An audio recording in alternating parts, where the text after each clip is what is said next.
कोई व्यक्ति दुखी होकर के रोता है तो उसकी आंखों से गर्म आंसू निकलते हैं, इस्तेमाल कभी देखना।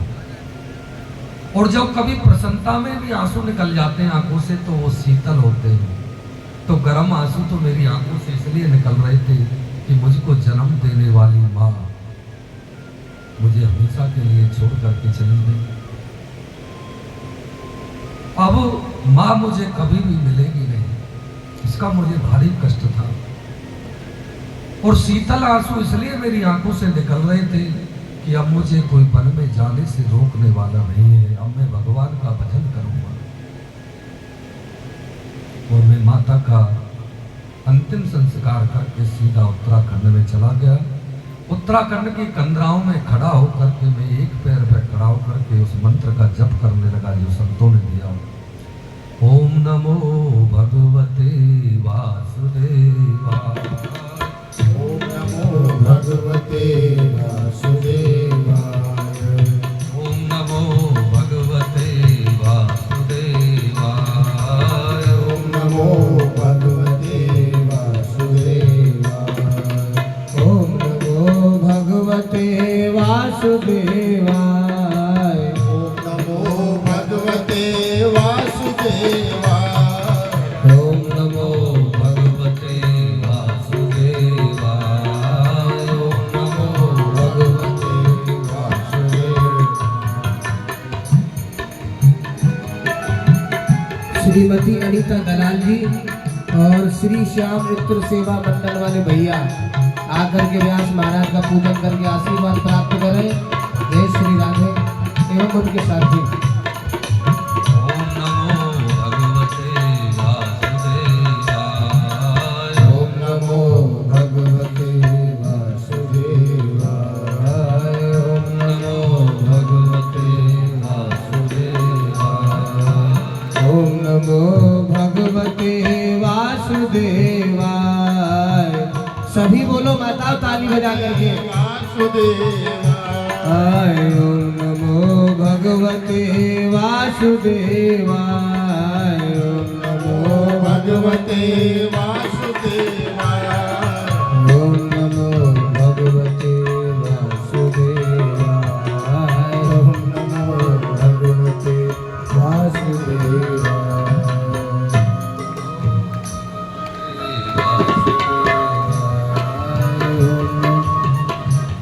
आप कछु तो बोले करो, हम बोलते रहेंगे तो हमारा कल्याण है। आप कछु बोलोगे तो तुम सबको कल्याण है।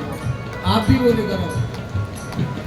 ओम नमो भगवते वासुदेवाय। ओम नमो भगवते वासुदेवाय। ओम नमो भगवते वासुदेवाय। ओम नमो भगवते वासुदेवाय। ओम नमो भगवते वासुदेवाय। ओम नमो भगवते वासुदेवाय। ओम नमो भगवते वासुदेवाय। ओम नमो भगवते वासुदेवाय। ओम नमो भगवते वासुदेवाय। नारद जी व्यास जी को बता रहे कि व्यास जी मैं उत्तराखंड में जब इस मंत्र का जप कर रहा था तो थोड़ी देर के लिए भगवान की झांकी मेरे अंतर हृदय में प्रकट हुई, लेकिन कुछ ही क्षण में वो झांकी अदृश्य हो गई। तो मैं बड़ी जोर जोर से रोने लगा, छटपटाने लगा। तो आकाशवाणी हुई और आकाशवाणी में बताया कि बेटा अभी तुम्हारे संस्कार जो है शेष हैं, इस जन्म में मैं तुमको प्राप्त नहीं हो सकता। फिर आगे क्या हुआ कि पृथ्वी प्रलयंकारी समुद्र में डूब गई, समग्र सृष्टि का नाश हो गया। दोबारा से जब भगवान ने सृष्टि का सृजन किया, भगवान ने जब सृष्टि का सृजन किया, कमल उत्पन्न हुआ। कमल के ऊपर ब्रह्मा का प्रादुर्भाव हुआ और ब्रह्मा जी के द्वारा मेरा प्रादुर्भाव हुआ। आज संतों की कृपा से मैं संत देवऋषि नारद बनकर के तुम्हारे सामने खड़ा हुआ हूँ। संतों की कृपा ऐसी होती है। संतों की कृपा से एक बालक, दासी का पुत्र बालक रामदास संत तो नारद बन सकता है, तो व्यास जी तुम क्या भागवत का निरूपण नहीं कर सकते संतों के पास? आप भागवत की रचना करो। 4 श्लोकों की भागवत सुना करके नारद जी अंतर ध्यान हो गए और व्यास जी ने उन 4 श्लोकों से 18,000 श्लोक बना दिए भागवत जी। 4 श्लोकों की भागवत से 18,000 श्लोकों की भागवत का निरूपण कर दिया अपने अंतर हृदय में। अब व्यास जी के मन में चिंता हुई कि मैंने भागवत की रचना तो कर दी, लेकिन इसे सुनाऊं किसको? भागवत सुनने का प्रथम अधिकारी कौन हो सकता है? भागवत सुनने का अधिकारी, प्रथम अधिकारी वही हो सकता है जिसने काम, क्रोध, लोभ, मोह सब पे विजय प्राप्त की हो। ऐसा कौन है संसार में? तो व्यास जी के हृदय से आवाज निकलने लगी, ऐसा तो एक ही है, तुम्हारा पुत्र सुखदेव, जिसने काम को, क्रोध को, लोभ को, मोह को, सबको जीता है। लोभ तो हो ही क्या सकता है, एक वस्त्र भी धारण नहीं कर सकते हो अपने शरीर पर, दिगंबर है। लोभ उनको क्या स्पर्श कर सकता है? काम भी नहीं है, किसी के प्रति मोह नहीं है, जो कि जन्म लेते ही संसार को छोड़ करके चले गए, पीछे मुड़ करके नहीं देखा। लेकिन व्यास जी विचार करने लगे, ये मैं भी जानता हूं, लेकिन अगर मैं स्वयं अपने पुत्र की बड़ाई करूं तो संसार वाले कह सकते हैं कि अपने पुत्र की स्वयं बड़ाई करते हैं। लेकिन मेरा पुत्र तो निर्गुण ब्रह्म की समाधि में बैठा है, उसको लेकर के कौन आएगा भागवत सुनने के लिए? वो कैसे आएगा? भागवत कैसे सुनाऊं उनको? तो व्यास जी के मन से फिर जो है आवाज आई कि अगर सुखदेव जी को कोई ला सकता है तो भागवत जी के जो श्लोक हैं वही ला सकते हैं। भागवत जी की श्लोकों में इतनी ताकत है कि सुखदेव जी तुम्हारे पास दौड़े दौड़े आएंगे, तुमको जाना नहीं पड़ेगा।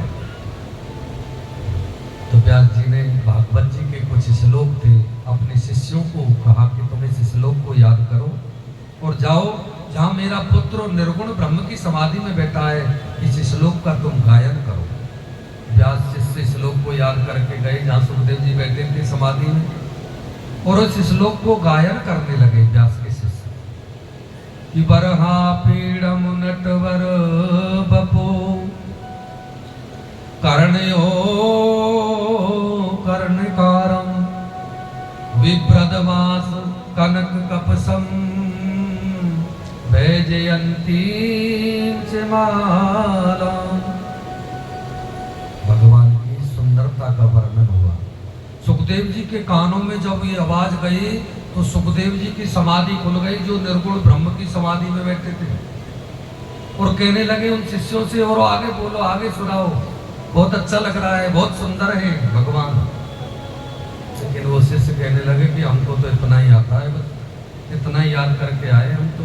अगर ज्यादा सुनना है तो अपने पिताजी के पास चलो, ऐसे 18,000 श्लोक हैं उनके पास। फिर समाधि में चले गए, हमें नहीं सुनना, जाओ लौट जाओ। तो व्यास जी को बताया कि महाराज समाधि खुली थी, लेकिन फिर समाधि में चले गए। अब व्यास जी ने कहा कि तुम अब दोबारा इस श्लोक को याद करो और फिर वहां जाकर के गाओ। फिर व्यास शिष्यों ने दूसरा श्लोक का गायन किया। पहले श्लोक में तो भगवान की सुंदरता का वर्णन किया कि भगवान कितने सुंदर हैं, और दूसरे श्लोक में भगवान की करुणा का वर्णन किया, भगवान कितने दयावान हैं, भगवान कितने करुणावान हैं। कि अहो वकीयम स्तन कालकूटम जिंघासयापाय सदा साधुभि लेवे गतिम धातृजतां तनोऽहं ततोऽन्यं कं वा दयालो शरणं व्रजेम। अहो वकीयम स्तन कालकूटम, देखो तो सही उस पूतना को, स्तन कालकूटम, अपने स्तनों से कालकूट नाम का विष लगा करके आई भगवान को मारने के लिए। लेकिन भगवान कितने करुणावान हैं। लेवे गतिम धातृजिताम ततोन्यम, कम्वा दयालु शरणम प्रजेम। जो गति माता यशोदा को बाद में मिलेगी, पूतना को पहले दे दी भगवान ने वो मुक्ति, जो मारने के लिए आई है। माता की गति प्रदान कर दी भगवान ने। कितने दयालु हैं। कम्वा दयालु शरणम प्रजेमा। ऐसा दयालु कौन होगा? इसने करुणा की श्लोक को सुनकर के सुखदेव जी खड़े हो गए और कहने लगे, और आगे सुनाओ। व्यास शिष्य कहने लगे कि महाराज इतना ही आता है, ज्यादा सुनना तो अपने पिता के घर पास जाओ। पिता के पास दौड़ते दौड़ते सुखदेव जी आए। पिताजी मुझे भागवत सुनाओ, मुझे भागवत सुनाओ। व्यास जी ने कहा कि ऐसा करो, भागवत हम तुमको जरूर सुनाएंगे, लेकिन पहले तुम जनक महाराज के पास जाओ, वहां पे वेदांत सुन करके आओ।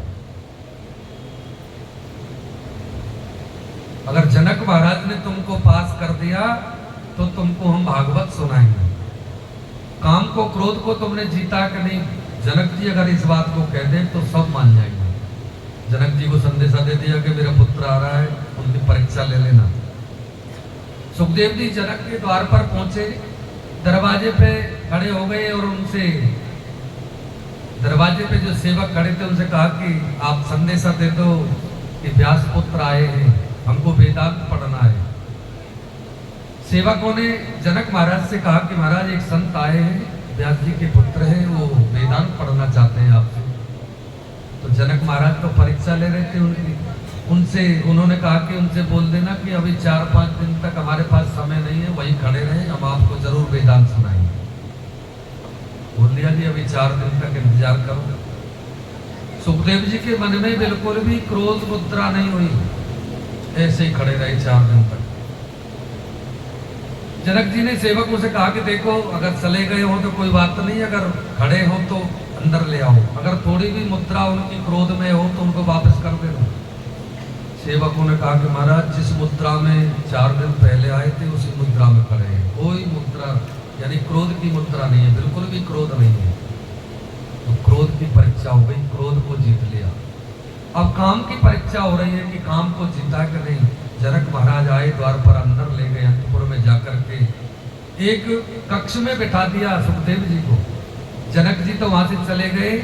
अब जो है अनेक जो है अप्सराएं, सुंदर सुंदर अप्सराएं आई, सुखदेव जी को चारों तरफ से घेर लिया अप्सराओं ने।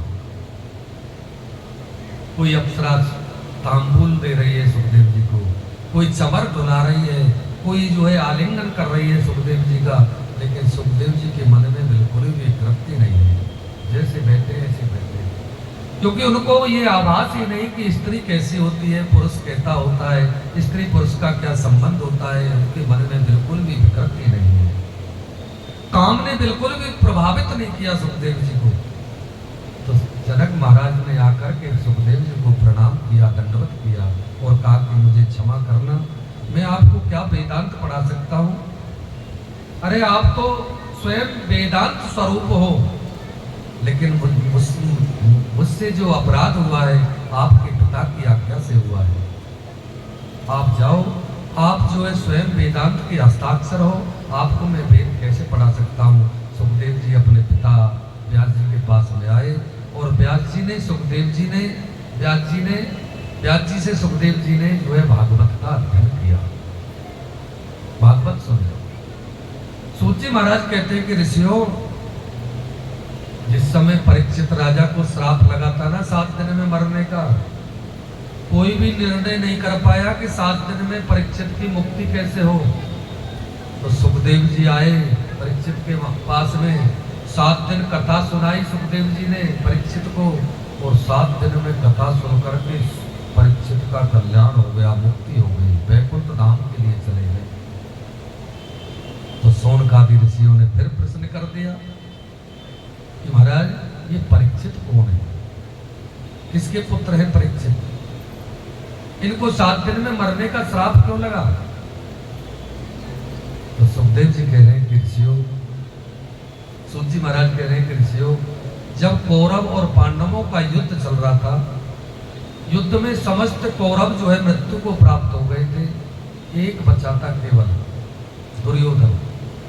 वो भी मरणासन अवस्था में पड़ा था पृथ्वी पर। भीम ने जंगा को तोड़ दिया था अपनी मृत्यु के पलों को गिन रहा था, उसी समय दुर्योधन के पास में आया अश्वत्थामा और कहने लगा कि मित्र तुम्हारी ये दशा किसने की? मैं उससे बदला लूंगा, मुझे बताओ किसने तुमको मारा? तो दुर्योधन कहने लगा कि मित्र ये पूछने का समय नहीं है, ये बताने का समय नहीं है कि मुझे किसने मारा, लेकिन तुम मेरा एक काम कर दो तो मेरी मृत्यु जो है, मेरे प्राण जो है आराम से निकल जाएंगे, मुझे शांति मिल जाएगी। तुम मेरे सामने अगर 5 पांडवों को मार दो तो मुझे शांति मिल जाएगी। किसी तरह से 5 पांडवों को मार दो। अश्वत्थामा कहने लगा कि मित्र चिंता क्यों करते हो, आज रात को ही उनको समाप्त कर दूंगा, कल का सूर्योदय पांडव नहीं देख पाएंगे, मित्र तुम चिंता मत करो। कह करके चला गया और रात्रि में पांडवों के शिविर में गया अश्वत्थामा। लेकिन जिसको भगवान बचाना चाहते हैं उसको कौन मार सकता है? जो मारने वाला है वो जिनकी सुरक्षा में खड़ा है, पहरेदारी कर रहा है, उसको कोई मार सकता है? जिस शिविर में पांडव रोज सोते थे उस शिविर से भगवान पांडवों को दूसरे शिविर में ले गए। उनको तो मालूम था क्या होने वाला है, दूसरे शिविर में सुला दिया उन्हें। अब गलती से उस शिविर में द्रौपदी के जो 5 पुत्र थे वो आकर के उस शिविर में सो गए। रात्रि में अंधेरा था, अश्वत्थामा उस शिविर में गया, 5 पांडव समझ करके द्रौपदी के पुत्रों के सिर धड़ से अलग कर दिए और एक कपड़े में वस्त्र में लपेट करके दुर्योधन के पास ले गए। मित्र मैंने तुम्हारा काम कर दिया है, मैंने 5 पांडवों को मार दिया। दुर्योधन कहने लगा कि 5 पांडव कोई गाजल मूली नहीं है, तुम इतनी सहजता से कह रहे हो मार दिया, क्या सबूत है? अश्वत्थामा कहने लगा कि मित्र मैं ये जानता था तुम यही पूछोगे, मैं सबूत भी लेकर के आया हूं, ये देखो। कपड़े में से जब उन सिरों को निकाल करके देखा तो दुर्योधन कहने लगा कि अरे मित्र ये तूने क्या किया? अरे तूने तो इन अबोध द्रौपदी के 5 पुत्रों को मार डाला, मैंने तो तुमको पांडवों को मारने के लिए कहा था, इनने हमारा क्या बिगाड़ा था, तुमने इनको मार दिया है? हमारा वंश तो वैसे ही समाप्त हो रहा था, ये पुत्र ही आगे हमारे वंश को चलाते तो तुमने तो हमारे वंश को ही निर्वंश कर दिया। इसी दुख से उस दुर्योधन के प्राण निकल गए, प्राणांत हो गया। अब प्रातः काल होते ही जब मालूम पड़ा सबको कि द्रौपदी के 5 पुत्रों को अश्वत्थामा ने मार दिया, द्रौपदी को मालूम हुआ, रोने लगी, कुर्री की भांति विलाप करने लगी, क्या बिगाड़ा था अश्वत्थामा का मेरे पुत्रों ने? अरे मेरे पुत्रों के क्या शत्रुता थी अश्वत्थामा की, क्यों मार डाला मेरे पुत्रों को? कुर्री की भांति टकराने लगे। लेकिन अर्जुन को मालूम हुआ, अर्जुन क्रोध में आकर के द्रौपदी से कहने लगा कि देवी तुम्हारे पुत्रों को मारने वाला अश्वत्थामा चाहे आकाश में चला जाए, चाहे पाताल में छुप जाए, उसको मैं छोड़ूंगा नहीं, वो मुझसे बच नहीं सकता। देवी चिंता मत करो, मैं उसको ढूंढ निकालूंगा। गांडीव को लेकर के जब अर्जुन अश्वत्थामा को मारने के लिए दौड़ा तो अश्वत्थामा ने सोचा कि अर्जुन मुझे छोड़ेगा नहीं, तो अश्वत्थामा ने दूर से ही जो है ब्रह्मास्त्र चला दिया, अर्जुन को मारने के लिए ब्रह्मास्त्र का प्रयोग कर दिया। अब जैसे ही अर्जुन ने ब्रह्मास्त्र को आते देखा तो अर्जुन घबरा गए, भगवान की शरण में गए। हे कृष्ण कृष्ण महाबाहो भक्तानां भयंकर त्वमेको दह्यमानानां अपवर्गोऽसि संस्मृते। हे कृष्ण, हे गोविंद, मुझे बचाओ, ये ब्रह्मास्त्र मुझे जला करके भस्म करना चाहता है। भगवान कहने लगे अर्जुन क्यों डरते हो? कभी कभी जहर की औषधि जहर होती है, कोई जहर पी लेता है तो उसको जहर का इंजेक्शन लगाया जाता है, तब वो जहर शांत होता है। कभी कभी कांटे को कांटे से निकाला जाता है, लोहे को लोहे से काटा जाता है। इसलिए ब्रह्मास्त्र को रोकने का जो उपाय है वो ब्रह्मास्त्र है। तुम्हारे पास भी ब्रह्मास्त्र है, तुम भी ब्रह्मास्त्र का उपयोग करो। अर्जुन ने भी ब्रह्मास्त्र छोड़ा, दोनों ब्रह्मास्त्र टकरा करके शांत हो गए और अश्वत्थामा को पकड़ लिया। बड़ी सभा में बाल पकड़ करके खींच लाया अर्जुन और बड़ी सभा में द्रौपदी के साथ सामने खड़ा कर दिया। देवी, ये तुम्हारे पुत्रों को मारने वाला है, अब तुम ये बताओ इसको कैसे मारे। मरना तो इसको एक बार है, लेकिन ये तुम बताओगी इसको किस तरीका से मृत्यु दी जाए। इसके टुकड़े टुकड़े करके कुत्तों के आगे फेंक दिया जाए, या पृथ्वी में गाड़ दिया जाए, या अग्नि में जो है जिंदा जला दिया जाए, कैसे मारा जाए, ये तुम निर्णय करोगे, बताओ। लेकिन द्रौपदी भगवान को सखा कहती है। भगवान के चरणों में जिसकी प्रीति हो उसके अंदर बदले की भावना नहीं हो सकती। द्रौपदी कहने लगी कि मुंचता मुंचता में ब्राह्मणों नितराम गुरु, इसको छोड़ दो, तुम मारो मत, क्योंकि इसको मारने से मेरे पुत्र जीवित हो सकते हैं। अगर इसको मारने से मेरे पुत्र जीवित हो जाए तो इसको मार डालो, तो मेरे पुत्र तो जीवित हो नहीं सकते। तो तुम एक हत्या और क्यों लेना चाहते हो अर्जुन? ब्रह्म हत्या का अपराध क्यों लेना चाहते हो? ये ब्राह्मण है, तुम जानते हो। और ये ब्राह्मण ही नहीं है, तुम्हारे गुरु का पुत्र भी है। जिस गुरु ने अपने पुत्र को वो विद्या प्रदान नहीं की जो विद्या तुमको दी है, उस उपकार को तुम क्यों भूलते हो अर्जुन? मेरे पुत्र मरे हैं, मैं जानती हूं मुझको कितनी वेदना हो रही है। तुम्हारी गुरु माता के तो ये अकेला पुत्र है, अगर ये मर जाएगा तो माता गौतमी को कितना कष्ट होगा, ये तुम जानते हो। एक माता की वेदना को माता ही समझ सकती है। मुझे कितनी वेदना हो रही है अपने पुत्रों के लिए, तो गुरु माता को कष्ट नहीं होगा? क्यों अपराध लेना चाहते हो? क्यों ब्रह्म हत्या का अपराध लेना चाहते हो? छोड़ दो इसको। लेकिन अर्जुन कहने लगा कि द्रौपदी के मन में तो दया भाव जागृत हो गया, लेकिन राजनीति में ऐसा नहीं होता, सट के साथ में सटता का व्यवहार करना पड़ता है। इसने अपराध किया है तो इसको दंड जरूर मिलना चाहिए, इसको दंड तो जरूर मिलेगा।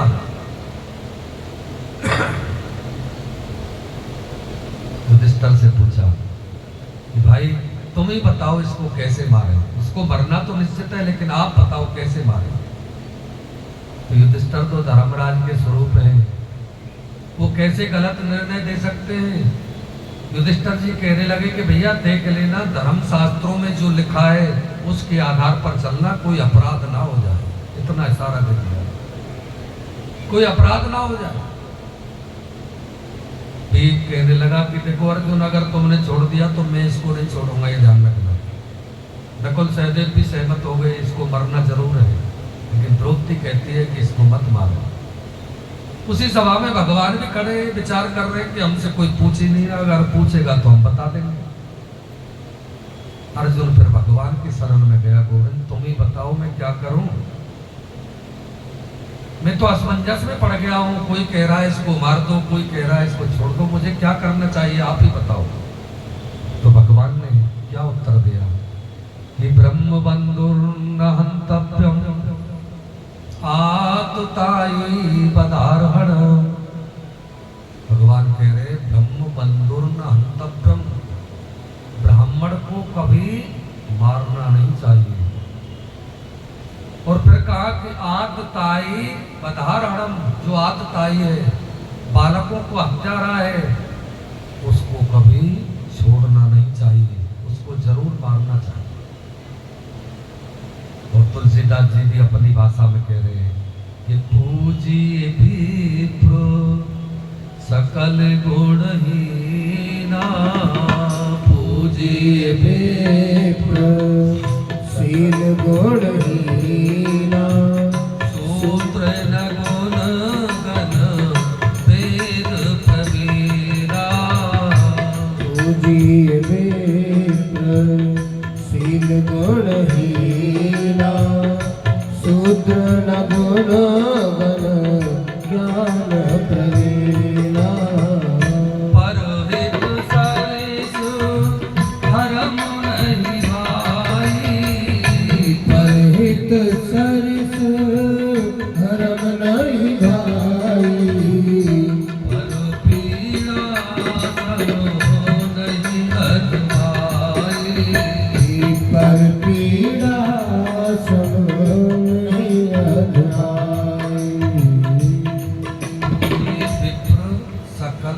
हीना।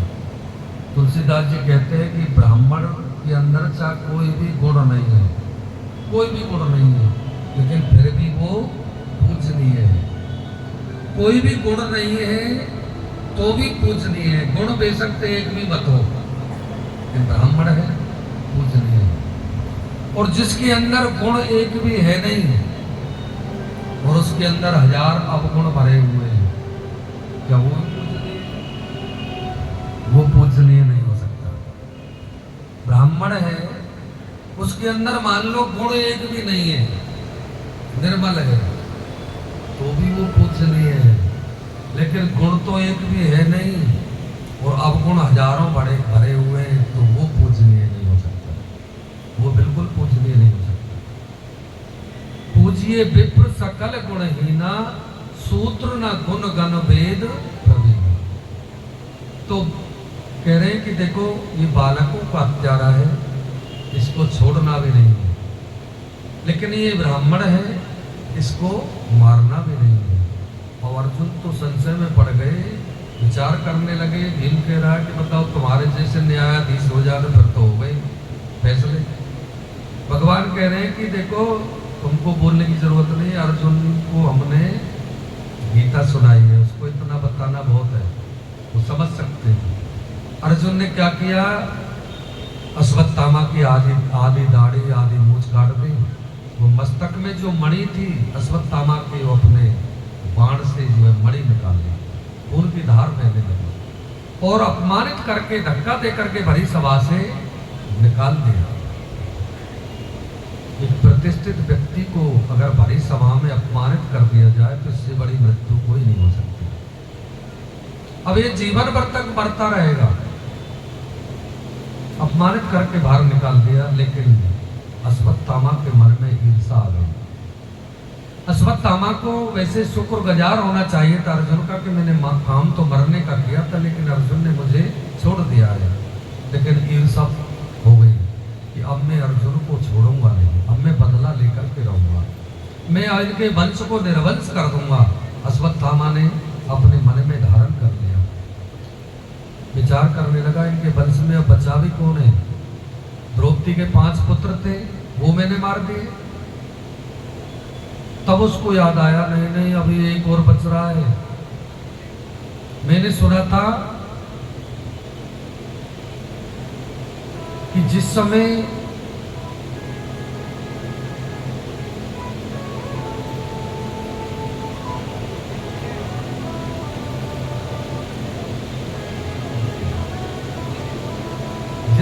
अभिमन्यु की मृत्यु हुई थी तो मैंने सुना था कि उनकी पत्नी उत्तरा गर्भवती थी।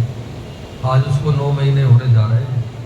अगर मैं उस गर्भस्थ शिशु को नष्ट कर देता हूं तो पांडवों का वंश यहीं रुक जाएगा, निर्वंश हो जाएगा। तो बदले की भावना से फिर ब्रह्मास्त्र का प्रयोग कर दिया, ब्रह्मास्त्र चला दिया उत्तरा को मारने के लिए। और जैसे ही उत्तरा ने देखा कि ब्रह्मास्त्र का प्रयोग कर दिया है तो भगवान की शरण में गई उत्तरा। भगवान से प्रार्थना करने लगे कि पाए पाए महायोगिन देव देव जगतपते, नान्यम तद भयम पश्ये यत्र मृत्यु परस्परम। हे गोविंद मुझे बचाओ, मुझे अपने मरने का कोई भय नहीं है, लेकिन मेरे गर्भ में जो शिशु है वो पांडवों के वंश को आगे पितरों को तर्पण करने वाला है। हमारा वंश यहीं रुक जाएगा, नहीं तो अगर इस बालक की रक्षा नहीं हुई तो गोविंद इस बालक की रक्षा करो। भगवान कहने लगे कि बढ़ाओ, बहुत दुष्कर्म किया है इसमें अश्वत्थामा ने। उत्तरा से कहने लगे कि बेटी चिंता मत करो, तुम थोड़ी देर के लिए मेरे प्रति मात्र भाव लाओ। उत्तरा ने मात्र भाव किया भगवान के प्रति, तो भगवान सूक्ष्म रूप लेकर के उत्तरा के गर्भ में चले गए। गर्भ में चले गए और ब्रह्मास्त्र से उस शिशु की भगवान ने गर्भ में जाकर के रक्षा कर दी। एक रूप से बाहर खड़े हुए, दूसरे रूप से गर्भ में रक्षा कर रहे हैं। अब इस चालाकी को कोई समझ नहीं पाया, केवल माता कुंती समझ गई कि मेरे पौत्र की रक्षा की है गोविंद ने। और ये कृष्ण कोई साधारण मानव नहीं हो सकता, ये जरूर भगवान है, ईश्वर है।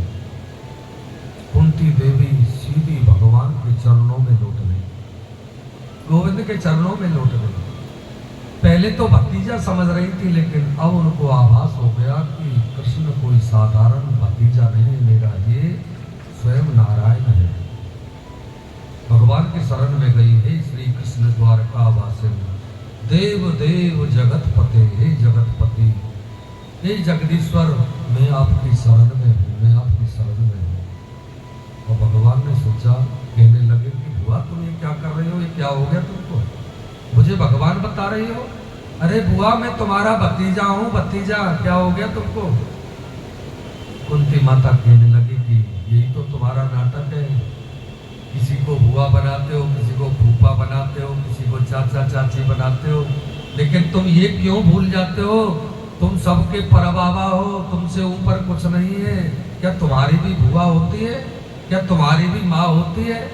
क्या तुम्हारा भी कोई पिताजी है? सबके पिताजी तुम हो, मैं जानती हूँ। गोविंद, आज मुझे प्रणाम करने से कोई नहीं रोक सकता, मैं आपकी शरण हूँ। भगवान कहने लगे कि बुआ जब तुमको पता लग ही गया है कि मैं भगवान हूँ, तो फिर मैं भी कहता हूँ चलो मैं भगवान हूँ। भगवान ने कितनी बार, गोविंद ने कितनी बार कहा है कि मैं भगवान हूँ। राम जी ने नहीं कहा, वो मर्यादा में थे, लीला पुरुषोत्तम, मर्यादा पुरुषोत्तम थे।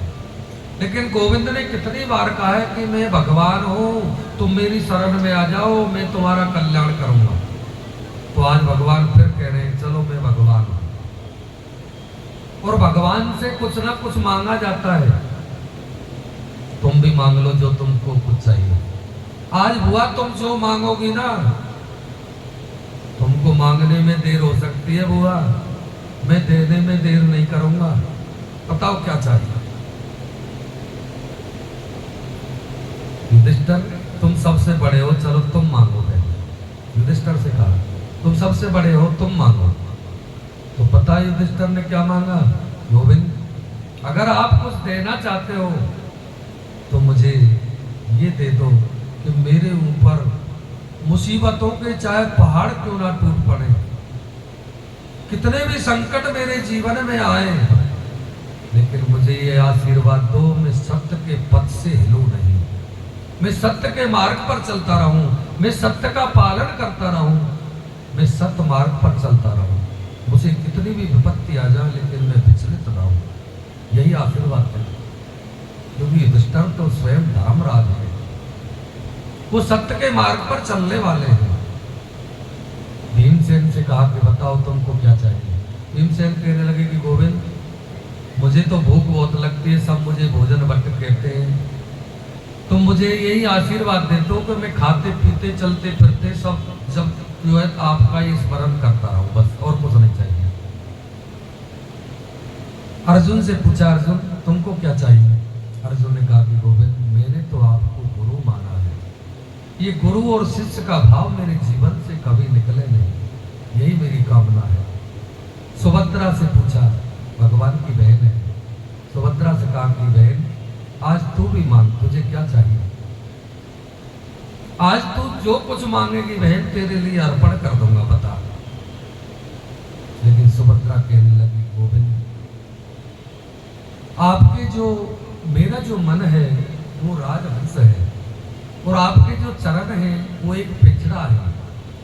मैं आपसे यही मांगती हूँ, मेरा मन रूपी राजहंस आपके चरण रूपी पिछड़े में जाकर के आज ही बस जाए, वो कभी जन्म जन्मांतर तक जो है निकले नहीं, यही मांगता हूँ। क्योंकि गोविंद, मरते समय जब मरता है मनुष्य तो प्राण जो है अवरुद्ध हो जाते हैं, कंठ अवरुद्ध हो जाता है, रुक जाता है, आपका नाम मुख से निकलता नहीं है।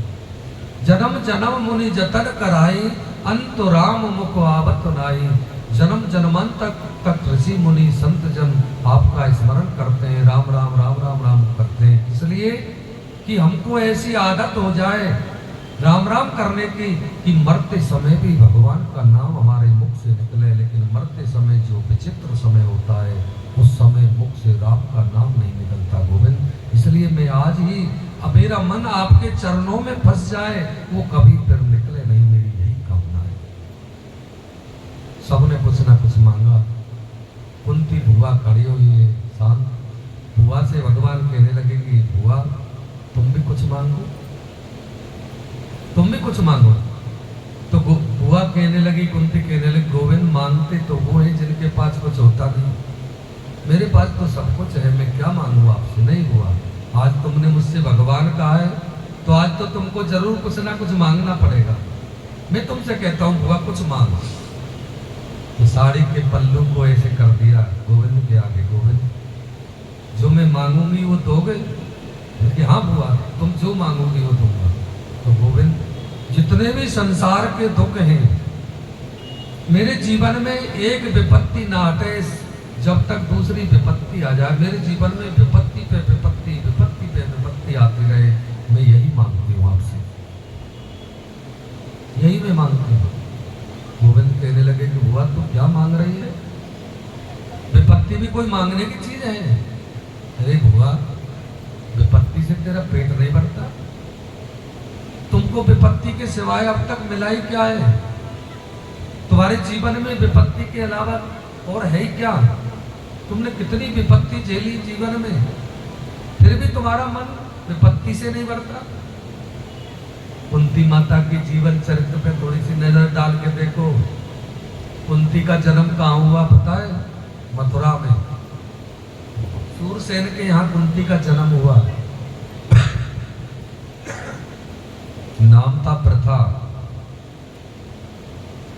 लेकिन कुंती भोज राजा थे, सूरसेन के मित्र थे, उनके पास कोई संतान नहीं थी, वो कुंती को गोद ले गए। प्रथा से कुंती नाम दे दिया, कुंती भोज राजा ने। जन्म मथुरा में हुआ, पालन कहाँ हुआ? थोड़ी युवा हुई, युवा अवस्था में कोई सुख नहीं मिला, विवाह योग हुई तो विवाह कर दिया कुंती माता का। और विवाह भी कैसे आदमी से हुआ पता है? जो जन्म से ही पीलिया का रोगी है, पांडु, पीलिया के रोगी से विवाह हुआ। लेकिन कुंती माता ने सोचा कि कोई बात नहीं, पति मेरा परमेश्वर है, मैं तो उसी की सेवा करूंगा। लेकिन उस पति का भी कोई सुख नहीं। पांडु को श्राप लगा हुआ था कि सहवास की कामना लेकर के जब भी तुम अपनी पत्नी का स्पर्श करोगे तुम्हारी मृत्यु हो जाएगी। उसका भी कोई सुख नहीं। लेकिन हुआ भला करना दुर्वासा ऋषि का। कुंती माता जब अपने पिता के गृह में रहती थी, दुर्वासा ऋषि आए थे। दुर्वासा ऋषि ने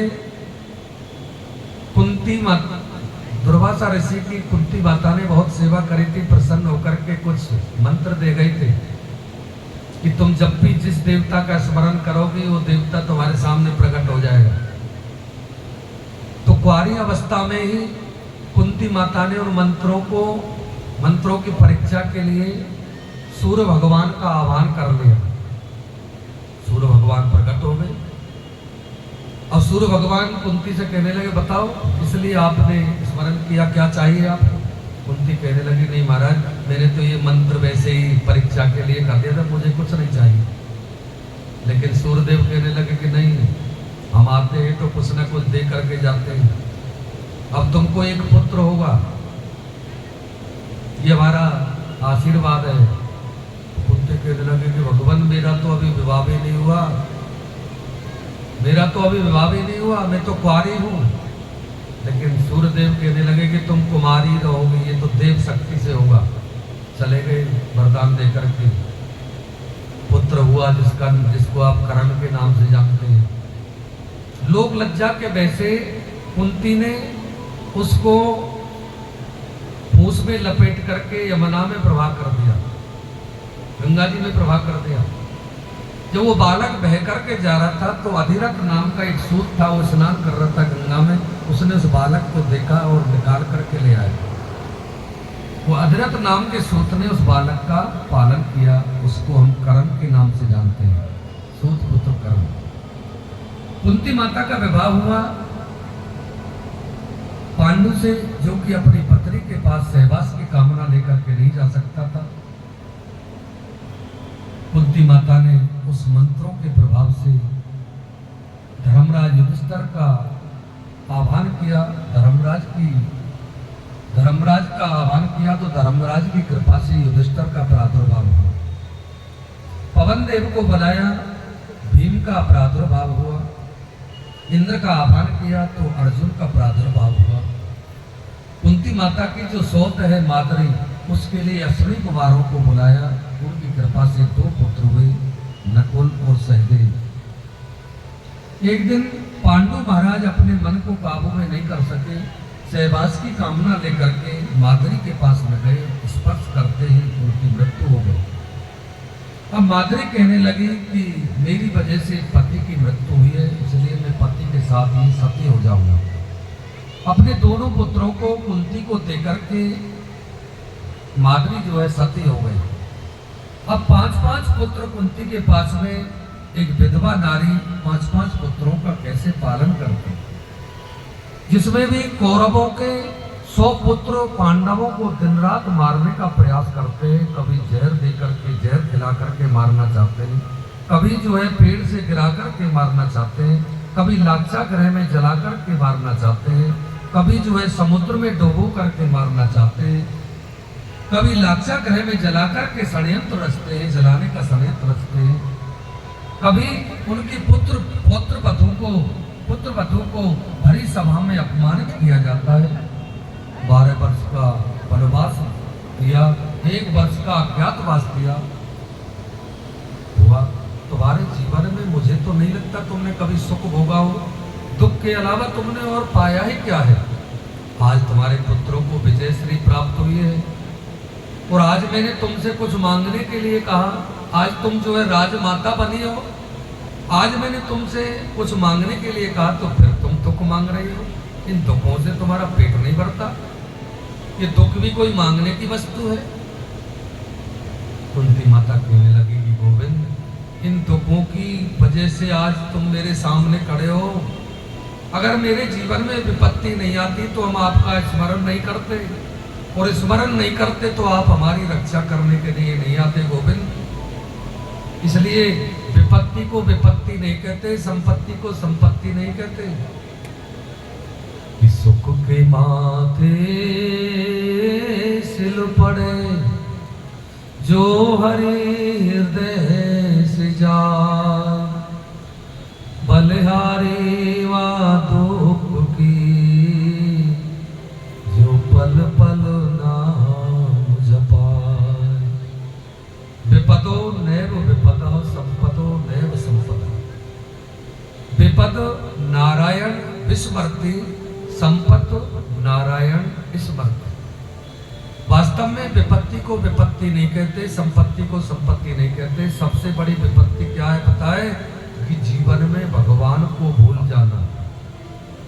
जिसके जीवन में भगवान की स्मृति नहीं है, चिंतन नहीं है, समझ लो वो बहुत भारी विपत्ति में है। वो मान रहा है केवल मैं सुख में हूं, लेकिन वो सुख में नहीं है, वो बहुत बड़ी विपत्तियों में गिरा हुआ है। और जिसके जीवन में भगवान का चिंतन चल रहा है, उससे बड़ा कोई संपत्ति वाला नहीं है।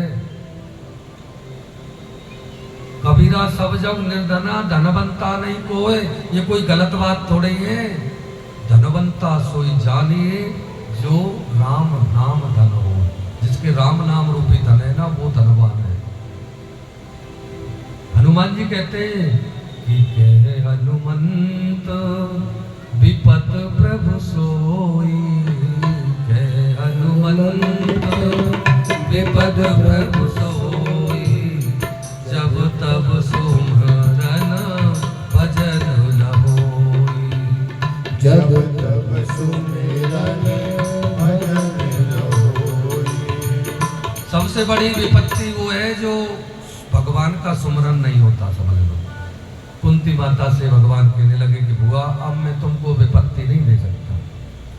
तो बुआ कहने लगे गोविंद अगर तुम विपत्ति नहीं दे सकते तो एक काम करो, मेरे अंदर जो मोह रूपी जाल है इसको समाप्त कर दो। ये मेरा है, ये उसका है, ये पराया है, ये जो मोह रूपी रस्सी है इसको तोड़ डालो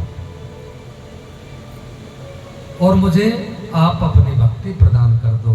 कुंती माता से भगवान कहने लगे कि मत हुआ, तुमको भक्ति तो मेरी पहले से ही प्राप्त है। सुखदेव सूत जी महाराज कहते हैं कि सब पांडव रात्रि में सो गए, लेकिन रात्रि भर युधिष्ठिर नहीं सोए। पूरी रात्रि युधिष्ठिर जो है अपने कक्ष में बैठ कर के अश्रुपात कर रहे थे। गोविंद युधिष्ठिर के कक्ष में गए और कहने लगे कि दादा तुम सोए नहीं, तुम क्यों रोते हो, क्या कारण है? तो युधिष्ठिर कहने लगे कि गोविंद मैं बहुत बड़ा अपराधी हूँ, बहुत बड़ा दुष्ट हूँ मैं, क्योंकि मेरी वजह से लाखों वीर जो है वीर गति को प्राप्त हो गए। मेरे कारण लाखों माताएं जो है अनाथ हो गई, लाखों बहनें जो है विधवा हो गई। ये मेरे कारण हुआ है। ये हरी भरी भूमि बंजर बन गई वीरों के रक्त से। इसका दोषी मैं हूँ गोविंद। अगर मैं राज्य की चाहना नहीं करता तो ये महाभारत का युद्ध नहीं होता। मैं अपराधी हूँ। आज गोविंद ने युधिष्ठिर को पूरी रात्रि समझाया। जो गीता का ज्ञान अर्जुन को दिया था वही ज्ञान युधिष्ठिर को सुनाया, लेकिन अर्जुन की समझ में आ गया, युधिष्ठिर की समझ में नहीं आया, क्योंकि युधिष्ठिर ने भगवान को गुरु रूप में देखा था और युधिष्ठिर जी भगवान को जो है बालक के रूप में देखते हैं, इसलिए समझ में नहीं आया। समझाने वाले के प्रति जब तक आदर का भाव नहीं होगा तब तक उसकी बात समझ में नहीं आएगी। तो युधिष्ठिर की समझ में नहीं आई तो भगवान ने विचार किया कि पितामह के द्वारा इनको समझाऊंगा। पितामह भीष्म के द्वारा बोलूंगा तो मैं ही, भगवान कहते हैं कि बोलूंगा तो मैं ही, लेकिन शरीर दूसरा होगा। सभी पांडवों को, माता कुंती को, द्रौपदी को साथ लेकर के पितामह भीष्म के पास पहुंचे। आज पितामह भीष्म रण क्षेत्र में ही बाणों की सैया पर पड़े हुए, बूंद बूंद करके शरीर से रक्त निकल रहा है। गोविंद जब पितामह की तरफ जा रहे थे पांडवों को लेकर के, भीष्म पितामह ने दूर से ही देख लिया कि गोविंद मेरी मृत्यु को सुधारने के लिए आ रहे हैं। नेत्रों से ही गोविंद को प्रणाम कर दिया। पास जाकर के भगवान ने उन पितामह को प्रणाम किया। पितामह मैं प्रणाम करता हूँ आपको। पांडव आए हैं, सब आपको प्रणाम कर रहे हैं। मेरी बुआ भी आई है, द्रौपदी भी आई है। पांडवों को विजय श्री प्राप्त हुई है। गोविंद पितामह इनको पांडव जो है राजा बन गए हैं, भारत के सम्राट बन गए हैं। इनको आप कुछ अपने जीवन का अनुभव सुनाओ, इनको उपदेश करो, इनको राज्य कैसे करना चाहिए, इनको कुछ शिक्षा प्रदान करो। पितामह कहने लगे गोविंद सब कुछ जानते हुए दूसरे को आदर देने आए हो, मैं आपके सामने क्या बोलूंगा, लेकिन आपकी आज्ञा है तो मैं जरूर बोलूंगा। पितामह कहने लगे पांडवों से, युधिष्ठिर से कहने लगे कि देखो तुम राजा बने हो, भारत के सम्राट बने हो, और राजा के कुछ कर्तव्य होते हैं। उन कर्तव्यों को बेटा निभाना, और राजा के जो कर्तव्य होते हैं मैं तुमको बताता हूँ। पितामह कह रहे हैं कि राज दान धर्मान, राज धर्मान, मोक्ष धर्मान विभाग सब। पुत्रों तुम गृहस्थी हो, तुम राजा हो, लेकिन तुम गृहस्थी हो। गृहस्थियों को खूब परिश्रम करके धन कमाना चाहिए, सत्यता से, ईमानदारी से, परिश्रम से धन कमाना चाहिए। लेकिन जो भी धन हम कमाएं उसमें से 10वां भाग दान पुण्य के लिए अलग निकाल के रख देना चाहिए। जितनी हम कमाई करते हैं उसमें से 10वां हिस्सा पर अधिकार हमारा नहीं होता। 10वें हिस्से पे अधिकार जो है बहुत जीव जंतुओं को होता है, संत महात्माओं का होता है, मंदिर का होता है, धर्मशाला का होता है, कुत्ते का भी भाग होता है उसमें, गऊ का भी भाग होता है उसमें। उस दशांश से इनका भाग जरूर निकालना चाहिए। 10वां हिस्सा दान करने के लिए निकालना चाहिए सबको, गृहस्थियों को, अपनी कमाई का। और बेटा दूसरी बात यह है कि राजा को कभी पाप नहीं करना चाहिए, क्योंकि राजा सबका बंधु होता है और सबका रक्षक होता है। तुम्हारे सामने अगर कोई पाप हो रहा है तो उस पाप को रोकने का प्रयास करना चाहिए बेटा। अपनी चाहे प्राणों की बाजी लगानी पड़े, उस अपराध को रोकना चाहिए। अगर उस अपराध को रोकने की सामर्थ्य नहीं है तो उस अपराध को, उस पाप को होते हुए देखना नहीं चाहिए, क्योंकि पाप होते हुए देखना भी एक अपराध है। इतनी बात जब कर रहे थे तो द्रौपदी तो खड़ी थी वहां पे। द्रौपदी को हंसी आ गई। द्रौपदी को इस बात को सुनकर के हंसी आ गई। अब पितामह भीष्म कहने लगे कि द्रौपदी बेटी, मैं उपदेश कर रहा हूं और तुमको हंसी आ रही है। तो द्रौपदी घबरा गई, क्योंकि पितामह के सामने हंसना कुंती की भी सामर्थ्य नहीं थी। द्रौपदी कैसे हंस रही है? द्रौपदी घबराने लगे, कहने लगे कि बाबा क्षमा करना, मैं वैसे ही हंस रही थी। नहीं नहीं बेटी, बिना कारण के कैसे हंस सकती हो? एक कुलवंती नारी बिना किसी विशेष कारण के नहीं हंस सकती। तुमको बताना होगा तुमको हंसी क्यों आई। तो घबराने लगी, नहीं बाबा नहीं, कोई कारण नहीं। नहीं बेटी देख, मैं अब मरने वाला हूं, मेरा अंतिम समय चल रहा है, इस कुंठा को लेकर के मैं मरना नहीं चाहता बेटी, तुमको बताना होगा। अब द्रौपदी ने हिम्मत कर करके बताया कि बाबा आज तुम उपदेश दे रहे हो कि पाप होते हुए देखना भी अपराध है, पाप है, तो ये पाप आपने क्यों किया? ये पाप आपने क्यों किया?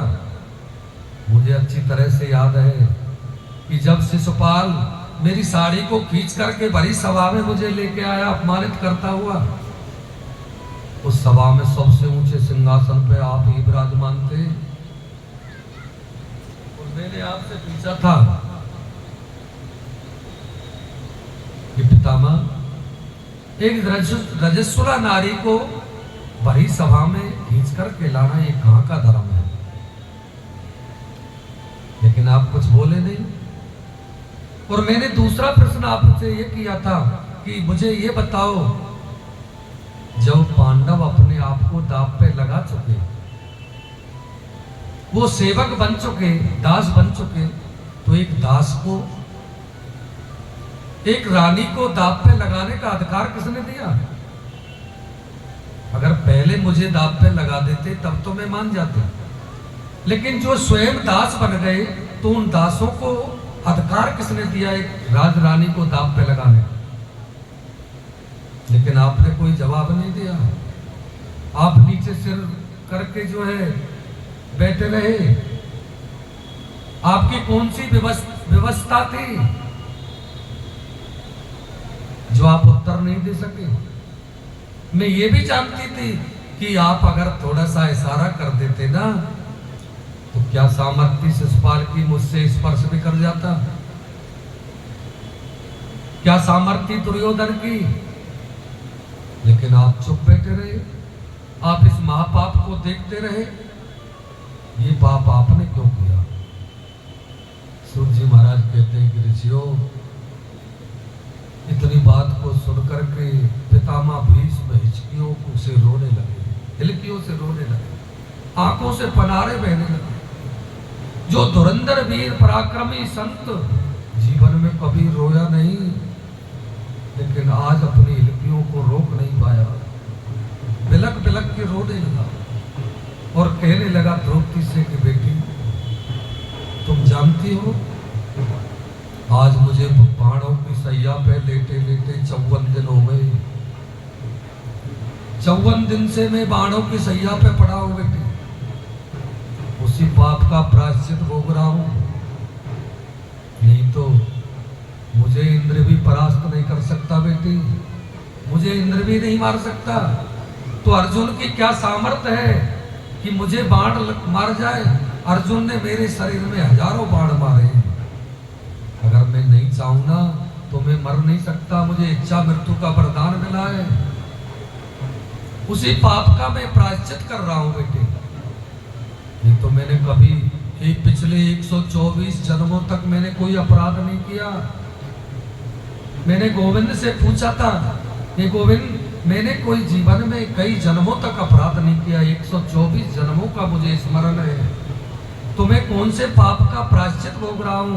तो गोविंद ने बताया कि पितामह, तुमने कोई पाप नहीं किया, लेकिन तुमने पाप होते हुए देखा है, उसका ये प्रायश्चित आपको भोगना पड़ेगा। क्योंकि अवश्यम में भोक्तव्यम कृतम कर्म शुभाशुभम, क्योंकि जो भी हम कर्म करते हैं, अच्छा या बुरा, हर हालत में भोगना पड़ता है। बेटी, मैं उसी पाप का प्रायश्चित भोग रहा हूँ। अब मेरे शरीर से जो दुर्योधन के अन्न का खाया हुआ जो रक्त था, वो सब निकल चुका है बेटी। अब मैं निर्मल हो चुका हूँ, अब मैं पवित्र हो गया हूँ। द्रौपदी हाथ जोड़ करके चरणों में गिर पड़ी, बाबा मुझे क्षमा करना, मेरा ऐसा कोई मंतव्य नहीं था जो आपको कष्ट हो, मुझे क्षमा करना बाबा। तो द्रौपदी ने क्षमा मांगी। अब जो है भगवान से प्रार्थना कर रहे हैं, पितामह भीष्म, गोविंद, अब मैं आपसे एक ही प्रार्थना करता हूँ, अब मेरे जीवन की कोई कामना नहीं है। गोविंद कहने लगे कि पितामह, आप चाहो तो हजारों वर्ष तक जी सकते हो, आपको तो इच्छा मृत्यु का वरदान मिला हुआ है। लेकिन पितामह कहने लगे, गोविंद, इतनी सुंदर मृत्यु को छोड़ करके मैं जीना चाहूं, ऐसा नहीं हो सकता। इससे सुंदर मृत्यु और क्या होगी जो आप अब मेरे सामने खड़े हैं। जन्म जन्म मुनि जतन कराई, अंत राम मुख आवत नाई। संतों के मुख से आपका नाम भी नहीं निकलता, जो कि जीवन भर आपका भजन करते हैं, और आप मेरे सामने साक्षात खड़े हैं। इससे अच्छी मृत्यु को छोड़ करके मैं क्यों जीना चाहूंगा। अब तो गोविंद मेरी केवल यही कामना है कि गोविंद मेरी ये प्रार्थना है, गोविंद मेरी